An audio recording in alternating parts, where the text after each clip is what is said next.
never. What we set in mind is to eliminate competition every time.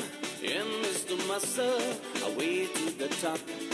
P is for the pride of Goa, we're never gonna stop. Oh, tempo, tempo, can you feel the tempo? Tempo, tempo, we are tempo. T-E-M-P-O, yeah, we are tempo. Tempo, tempo, sure you feel the tempo.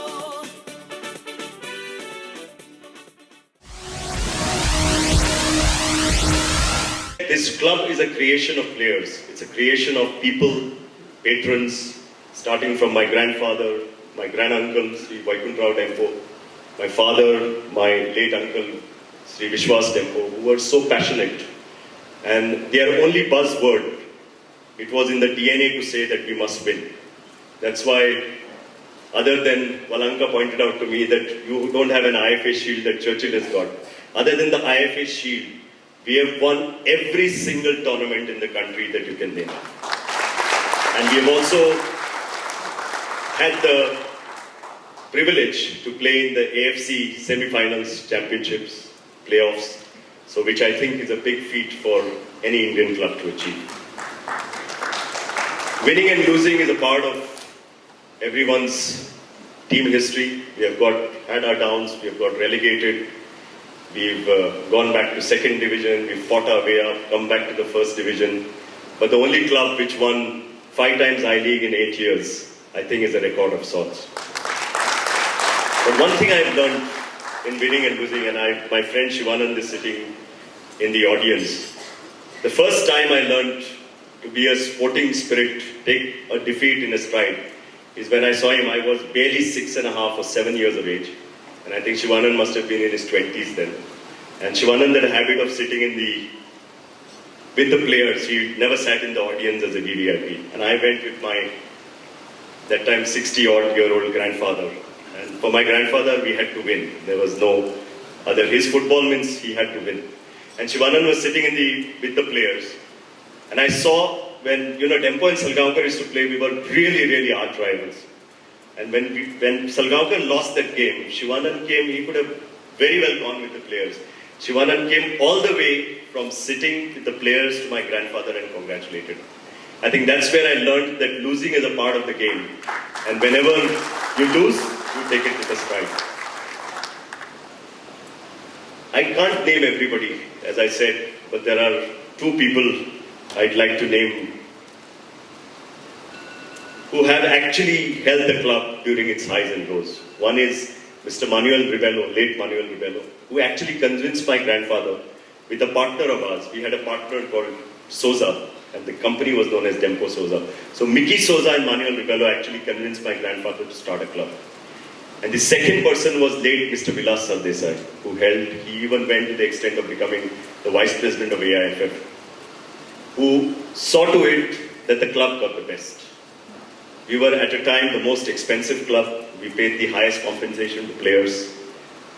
I also thought of disbanding the team, and I remember Noel Limaleta, the late Noel Limaleta, who told me, "You are nobody to disband this team. This team is of Goans, and the Goans will decide whether the team has to be disbanded or not.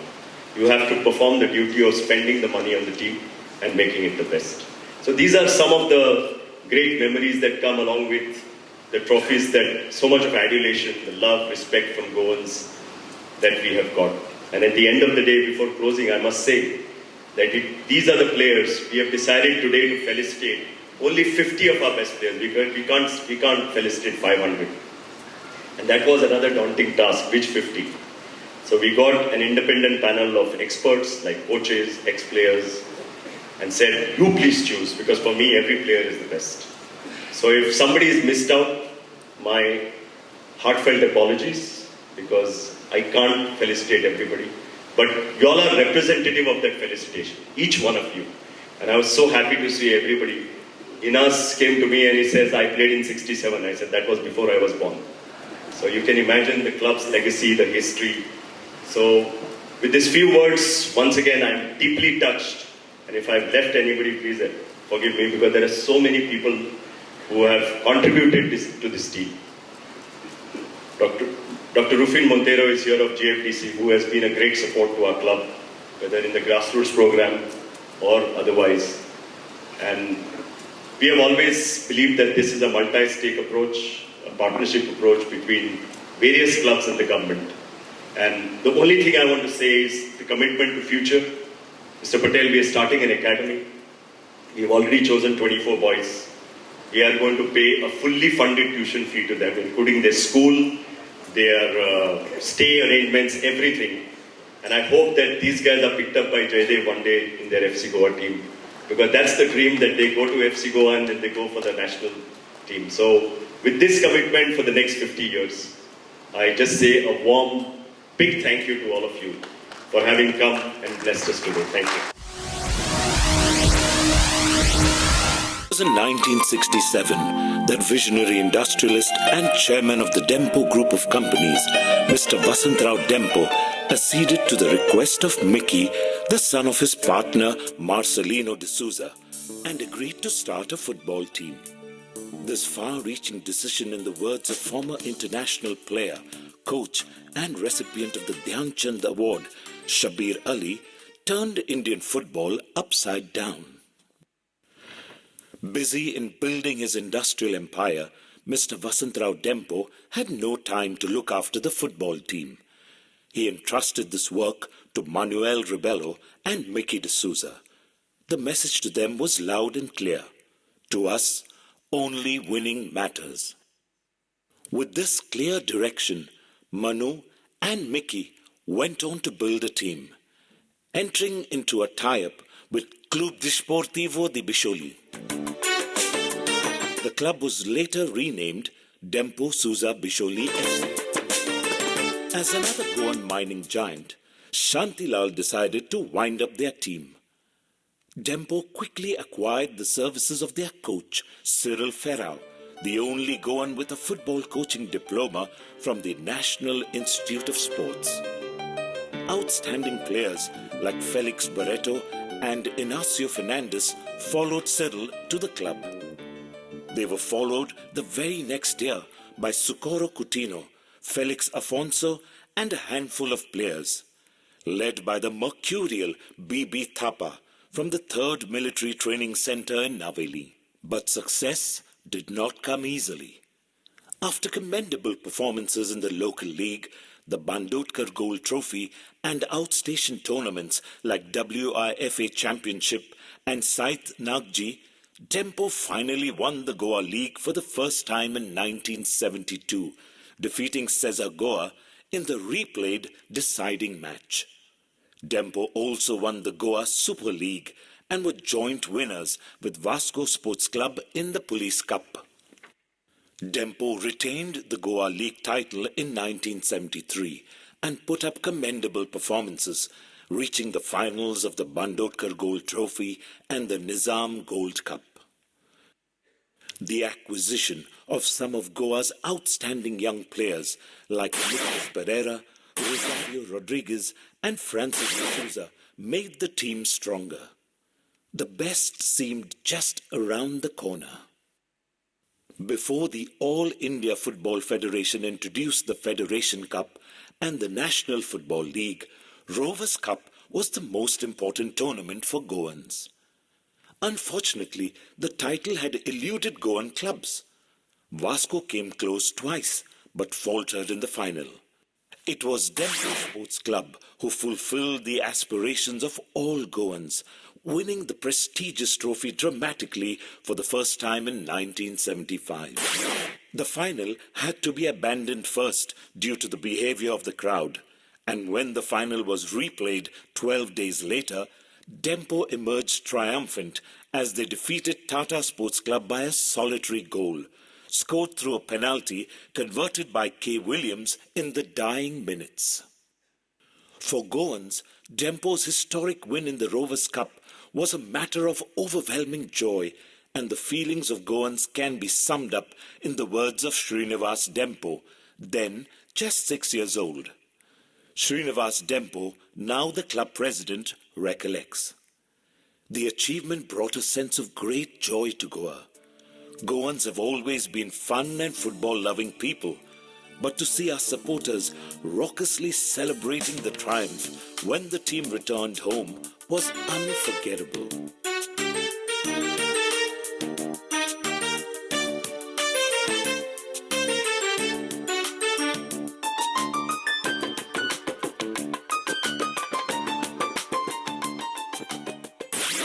The Rovers Cup victory spurred Dempo Sports Club to greater heights, and they became one of the dominant sides in Indian football in the next decade, winning a plethora of trophies.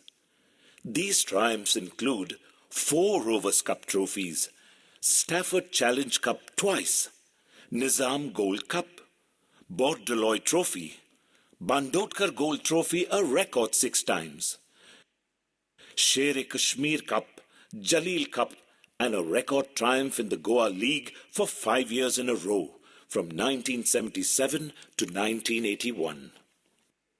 By Dempo's exacting standards, the next decade and a half was not so successful, even though the club won the Scissors Cup 3 times in 5 years. Dempo also became the first Goan club to win an international tournament outright, winning the Pomis Cup in Maldives, besides local titles like Bandotkar Gold Trophy, Tasa Goa, and Goa League in the late 80s. With the introduction of the National Football League in 1996, this league and the Federation Cup became the premier football competitions in India. Unfortunately, Dempo had not won either. Mr. Srinivas Dempo, fondly known as Baba, who had taken over as the club's president in 1995, decided to correct this, and Dempo's football team became the most expensive team in Indian football in 1998. Unfortunately, this did not produce desired results, and the management decided to slash the budget. The results were disastrous. Dempo were relegated to the 2nd Division National Football League in the year 2000. Understandably upset, Mr. Dempo was on the verge of closing down the team, but was persuaded to continue. With unstinted support from the management, the players and Armando continued to deliver, and Dempo won the National Football League for an unprecedented 5 times, besides winning every major football trophy in India. They also became the first Indian club to reach the semi-finals of the AFC Cup. Dempo were without a doubt the numero uno of Indian football.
The landscape of Indian football has gone through a huge transformation.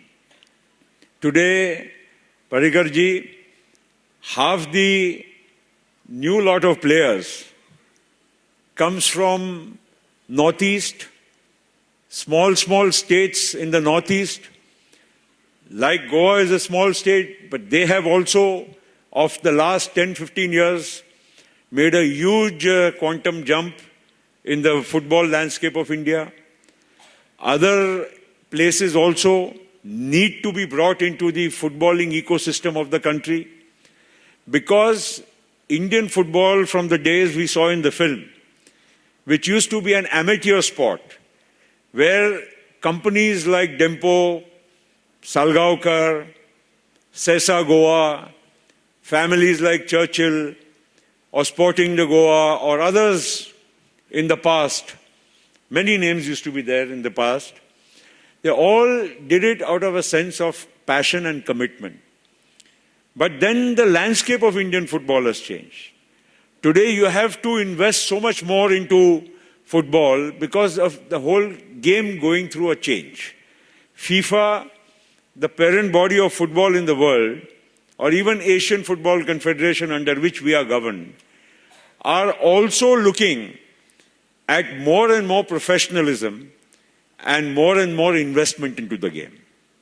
And therefore, it is a very tough challenge, I agree.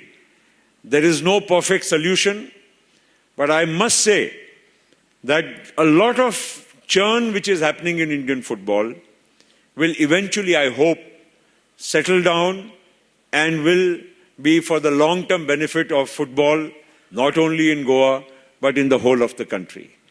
We want professionalism to increase, our commitment, and we need to bring, and all our former players who've done great service to our country, who are here in the audience, will acknowledge that times then and times now are different. The competitiveness of the game, both within the country and outside, has gone through a big transformation. And we need to match up to those times. The World Cup Under-17 football, which you mentioned, Srinivas, is one of, I would say, a redefining moment for Indian football. Because at every stage, a new generation comes and it has to take over from the baton from the past. This generation of footballers who are today the age of 11, 12, 13, 14 and beyond, they are going to be the backbone of Indian football for the future. And that is why when you have the World Cup Under-17 in India, I don't know what will be the final outcome in terms of the Indian national team. We wish for the best. We hope to win. But irrespective of that, it will bring about a new change of footballers, a new breed of footballers who've been brought up under different circumstances.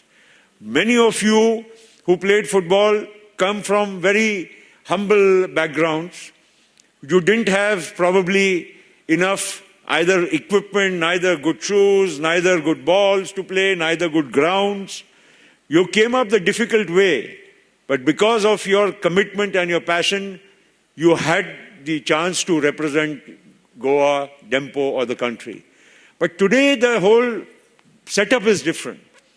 Young children are being brought up in academies. I acknowledge what you said about the commitment of Dempo for the next 50 years to come out with a young academy so that 24 of the best of Goa or from wherever could be brought up in this academy under very different circumstances from the footballers of yesterday.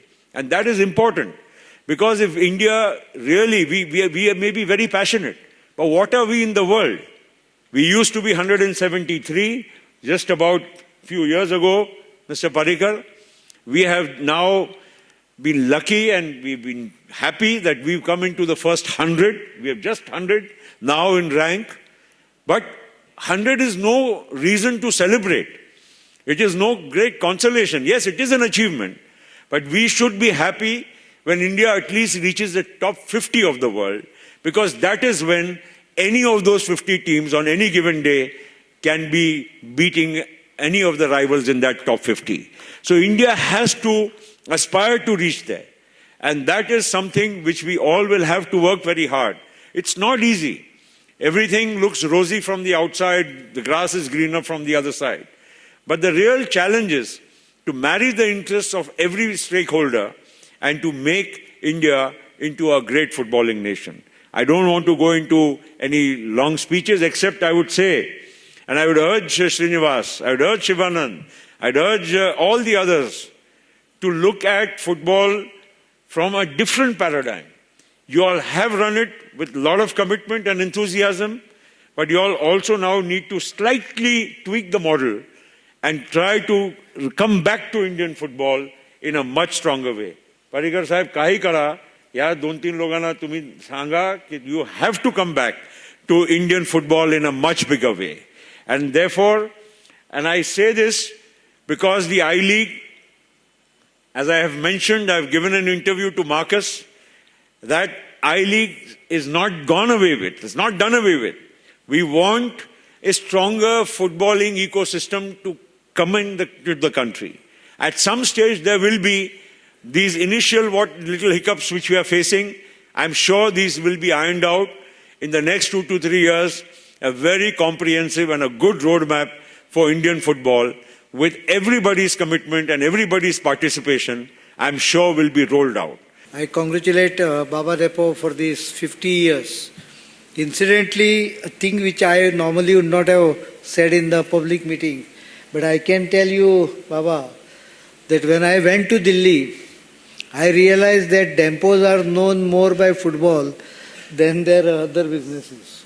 For Goa, we Dempos are big industrialists, businessmen, but outside Goa, when you speak to anyone, the exploit of Dempo Sports Club is well recognized across spectrum. And when we talk about football and Goa, the name Dempo just cannot escape. And this was my experience when I went to Defence Ministry.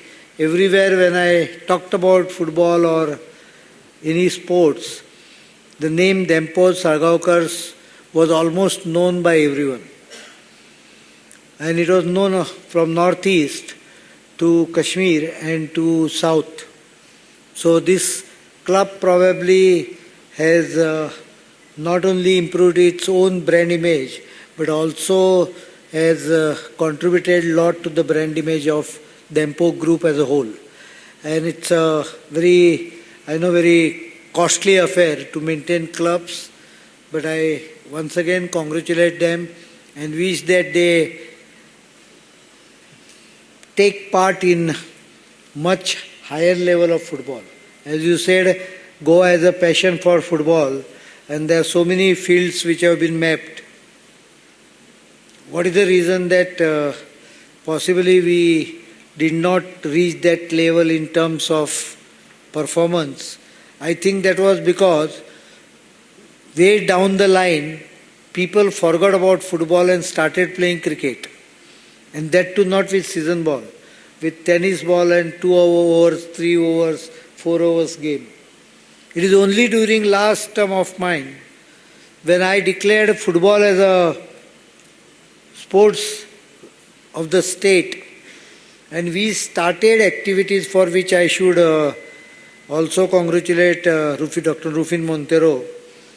We created that hype at the grassroots level. We are trying to push in talent at grassroots. There are 2 basic concepts: sports for overall health and entertainment or leisure is different from sports for excellence. And for excellence, you require to catch them young and support them till the end. If you don't, I have found so many people and so many players leaving the game in between. There are very few who have professionally maintained themselves through the top end football, or for that matter any game. And therefore I think federations like yours should tie up with governments, and I am ready to do that exercise. I have been trying to point out to everyone in the state, my department also, spreading thin is all right. It needs to be done. But if you really want to get the best talent, then you'll have to groom them not only during their finest of the hours, but also they should have a guarantee that post that performing years, they will also be supported in other struggle of life. This requires a policy where a player, after a certain number of inputs during his youth, is taken care right till the end. I am attempting some sort of a exercise on that, and if it comes from the federation on these lines, we are ready to back up, at least in football, and we will definitely tie up with all the clubs from Goa to ensure this kind of things can happen.